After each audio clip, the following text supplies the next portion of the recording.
नाज़रीन आदाब, मैं हूं खालिद शहबाज। आप देख रहे हैं गवाह न्यूज़। T20 वर्ल्ड कप के दूसरे ग्रुप मैच में पाकिस्तान को न्यूजीलैंड के खिलाफ शानदार कामयाबी के बाद हिंदुस्तानी क्रिकेट टीम के लिए इतवार 31 अक्टूबर को न्यूजीलैंड के खिलाफ मैच हर हाल में जीतना होगा, वरना टीम टूर्नामेंट से बाहर हो सकती है। पाकिस्तानी क्रिकेट टीम ने एक बार फिर खेल के हर शोबे में बेहतरीन मुजाहरा किया। अगरचे के एक मरहले पर मैच न्यूजीलैंड की गिरफ्त में आ चुका था, जब बाबर आजम, रिजवान, हफीज़, इमाद वसीम एक के बाद एक आउट होकर पेविलियन लौट गए थे। इस मरहले पर हिंदुस्तान के दामाद शोएब मलिक ने पाकिस्तान की लाज रख ली। इन्होंने मोहम्मद आसिफ के साथ बेहतरीन खेल का मुजाहरा किया। शोएब मलिक ने अपना तजुर्बा इस्तेमाल किया और मोहम्मद आसिफ, जिन्होंने साउथ अफ्रीका के खिलाफ वार्म अप मैच में ऐसी बेहतरीन इनिंग्स खेलते हुए 32 रन बनाए थे, एक बार फिर अपनी टीम के लिए 3 छक्के लगाकर मैच को अपने हक़ में कर लिया। जिस वक्त शोएब मलिक बैटिंग कर रहे थे, सानिया मिर्ज़ा स्टेडियम में अपनी बहन और बेटे के साथ मैच देख रही थी। चूंकि मुकाबला हिंदुस्तान पाकिस्तान का नहीं था, इसलिए शोएब मलिक की शानदार बैटिंग पर इनकी खुशी वाजिबी थी। बॉलिंग के शोबे में रऊफ हारिस ने तबाहकुन बॉलिंग करते हुए 4 विकेट हासिल किए। शाहीन अफरीदी और मोहम्मद हफीज़ ने एक एक विकेट लिया। हसन अली कतरो, जिसे न्यूजीलैंड के कप्तान विलियमसन रन आउट हुए, मैच का टर्निंग पॉइंट साबित हुआ। पाकिस्तानी टीम ने अपने आप को हर शोबे में सुधारा और टूर्नामेंट की वो एक ताकतवर टीम बनकर उभर गई। हिंदुस्तानी टीम पाकिस्तान के खिलाफ एक मैच हारने के बाद न्यूजीलैंड के खिलाफ अपनी तमाम तवानाइयों और सलाहियतों को इस्तेमाल करेगी। मोहम्मद समी पर तनकीद करने वाले अगर कुछ तंग नज़र लोग हैं तो पाकिस्तान में भी ऐसे लोगों की कमी नहीं। खुद पाकिस्तान के साबिक़ कप्तान और अपने दौर के दुनिया के तेज़ तरीन बॉलर वक़ार यूनुस ने भी ऐसे ही एक बयान देकर सारी दुनिया की तनकीद मोल ली। इन्होंने अपने बयान में कहा था कि हिंदुओं के सामने रिजवान को नमाज़ पढ़ते देखकर इन्हें बहुत खुशी हुई।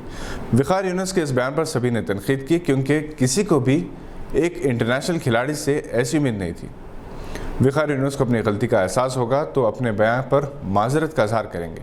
इन्हें ये जानना चाहिए कि पाकिस्तान में जितनी मुस्लिम आबादी है, तकरीबन इतने ही मुसलमान हिंदुस्तान में भी रहते हैं।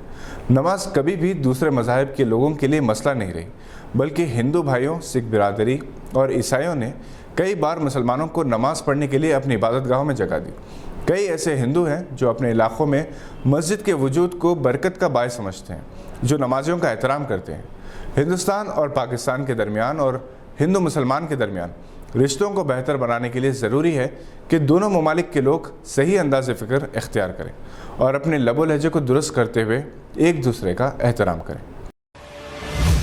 सिविल सर्विसेज एकेडमी हैदराबाद के ज़ेर-ए-तमाम मीडिया प्लस ऑडिटोरियम में मुनक़िदा तक़रीब में मुल्क के मुमताज़ माहिर तालीम और अवामी खिदमत गुज़ारों को तहनीत पेश की गई। बैनुल-अक़वामी शोहरत याफ्ता IAS कोच जनाब समीर सिद्दीकी ने मेहमान खुसूसी की हैसियत से शिरकत की और अपनी तकरीर में तलक़ीन की कि अपने बच्चों की तालीम पर खुसूसी तवज्जो दें और कहा कि वो कौम कभी भी तरक्की नहीं कर सकती और इसे पस्तियों में गिरने से कोई नहीं रोक सकता, जो शादी ब्याह जैसी तकारीब में तो लाखों रुपये खर्च करती है मगर अपने बच्चों की तालीम पर पैसा खर्च नहीं करते।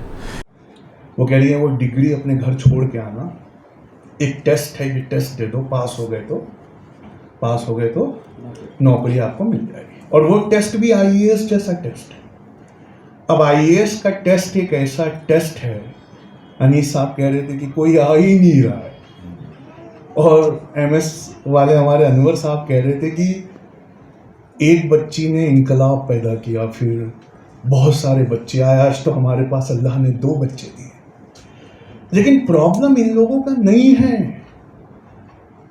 प्रॉब्लम इन लोगों की बख्शिश हो चुकी है। इनकी बख्शिश हो चुकी है। उसकी वजह बता रहा हूं मैं कैसे हुई है।